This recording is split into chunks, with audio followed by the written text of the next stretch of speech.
नमस्कार प्यारे साथियों। अब चूंकि हम पटवारी के संबंध में कई चीज़ें पढ़ रहे हैं, पंचायती राज व्यवस्था हमारा प्रारंभ हो गया, तो स्टूडेंट्स के कमेंट आते हैं कि सर हमें सफलता प्राप्त करने के लिए ऐसा क्या करना होगा कि हम पटवारी बन सके। पटवारी ही नहीं वरन कोई भी एग्ज़ाम हो, चाहे मैं यूपीएससी, एमपीपीएससी, एसआई किसी भी एग्ज़ाम की बात करूँ तो वहाँ पर ये बात लागू होती है। देखिए, सफलता प्राप्त करने के लिए दो चीज़ें जो मुझे सबसे महत्वपूर्ण लगती है वह बड़ी ही महत्वपूर्ण है।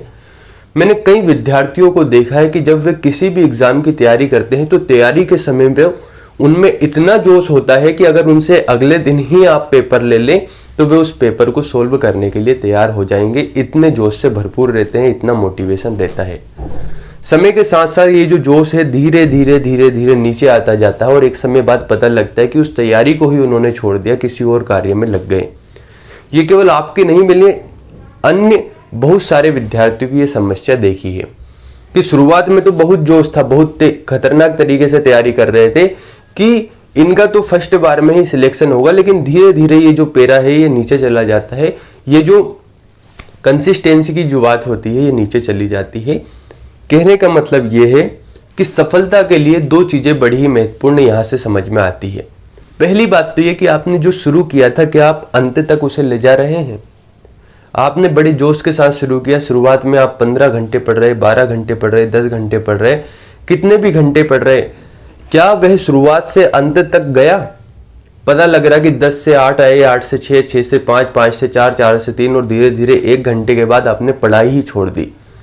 जबकि भले ही आप 2 घंटे शुरुआत करके इस पेरा को अगर बढ़ाते चले जाते तो और ज़्यादा बेनिफिट होता कि हाँ 2 घंटे से हमने शुरुआत की है, 3 घंटे, 4 घंटे, 5 घंटे, 6 घंटे ऐसे हम ले जाएंगे। तो इसमें जो समझने वाली बात ये थी कि हमने किया क्या कि हमारी जो पढ़ाई थी उस पढ़ाई की जो रेगुलरिटी थी, जो नियमितता थी, जो कंसिस्टेंसी थी, उसे तोड़ दिया। तो हमेशा ध्यान रखना कि सिलेक्शन लेने के लिए जो सबसे बड़ी चीज़ है वह होती है कंसिस्टेंसी यानी नियमितता। हमेशा ध्यान रखना अगर आप किसी भी कार्य में नियमित है तो आप उस कार्य को बहुत अच्छे ढंग से कर सकते हैं। देखिए, कोई भी व्यक्ति जिम जाता है, मान लेते हैं वह डेली 15 मिनट जिम कर रहा है, 20 मिनट मान लेते हैं कि 20 मिनट जिम जा रहा है। अगर वह रेगुलर जिम जाता है, भले ही 20 मिनट जाता है, तो 1 महीने 2 महीने बाद उसमें खुद कुछ ना कुछ चेंजेस दिखते हैं। लेकिन वह सोच ले कि यार मैं 7 दिन से जिम नहीं गया है ना, और मैं डेली 20 मिनट जिम जाता हूं, तो क्या मैं सप्ताह में एक बार चला जाऊं, 140 मिनट जिम कर लूंगा, 140 मिनट जाकर वर्कआउट कर लूंगा और 140 मिनट के बाद मुझे बस फिर अगले सप्ताह तक छुट्टी मिल जाएगी। तो क्या 140 मिनट वर्कआउट आप कर सकते हैं? पहली बात तो ये हो ही नहीं सकता। दूसरी बात, अगर आप कर भी लेंगे तो शरीर में कहीं ना कहीं इंजरी या कुछ ना कुछ समस्या उत्पन्न होगी। कहने का मतलब भले ही 20 मिनट कर रहा था तो 20 मिनट से जो चेंजेस आएंगे वह एक दिन में 140 मिनट करने से नहीं आएंगे। किसी भी कार्य को आप कर लीजिए, आप डेली खाना खाइए, इसकी अपेक्षा 7 दिन में एक बार खाकर देख लीजिए, ऐसा तो नहीं है ना। कहने का मतलब कंसिस्टेंसी वह चीज है, भले ही आप धीमे कार्य करें लेकिन लगातार करें, और लगातार करने से चीजें बहुत ज्यादा परिवर्तित होती है। चाहे वह घड़े वाला उदाहरण हो कि छोटे छोटे आप टुकड़े उसमें डालते जाइए, पानी ऊपर आ जाता है, कंकड़ डालते जाइए। चाहे आप करत करत अभ्यास वाले जो एक श्लोक है, जो बात है, उसका ध्यान रखिए कि बार बार रस्सी के उस पत्थर पर घिसने से उस पत्थर पर निशान डाल देती है, वह भी नियमितता का उदाहरण है।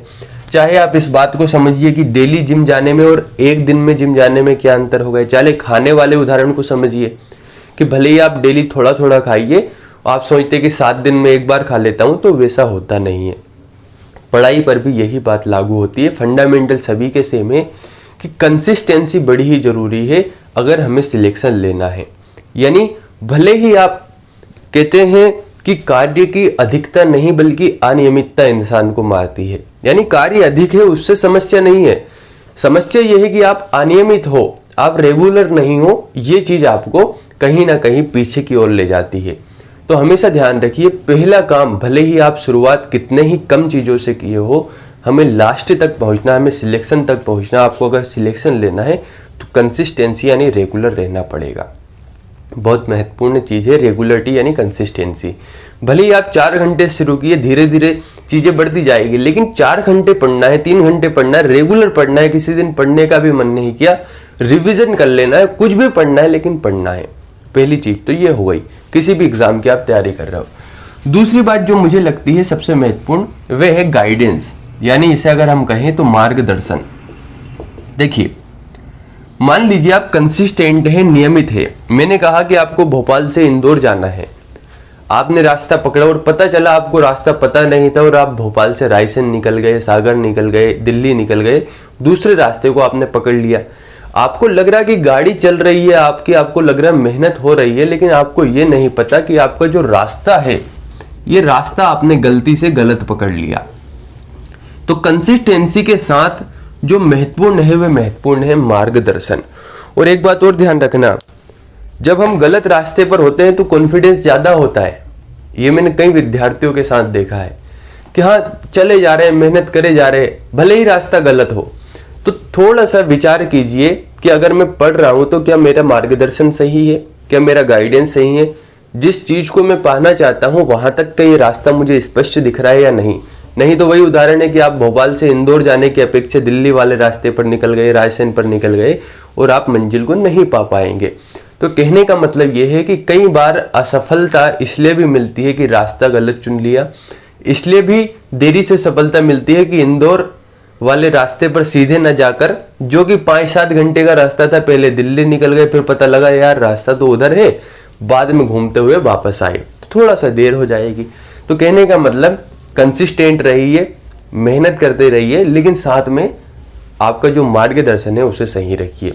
कोई भी डाउट हो, पटवाई हो, अन्य एग्जामों से संबंधित, कमेंट करके बताएं, कोशिश करूंगा कि समाधान हो सके।